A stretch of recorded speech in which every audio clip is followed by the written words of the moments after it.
Hello everyone, welcome back to my channel. Today I will show you how you can turn on ambient mode on YouTube.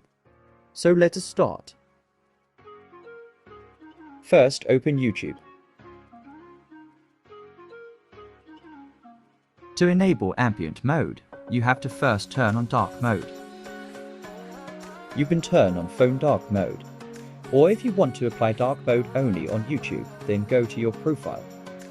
Then go to settings, then to general, and then appearance, and turn on the dark mode.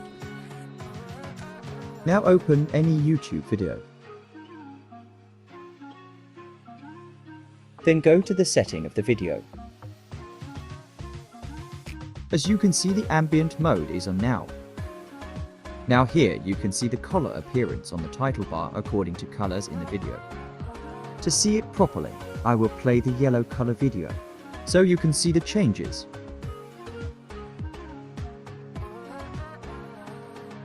As you can see now, we can see the yellow color appearance on the title bar, so this is the ambient mode.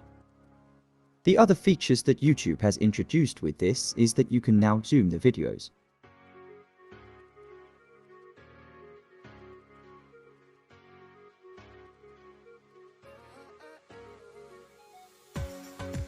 Thanks for watching. Subscribe my channel and press the bell icon for all latest updates.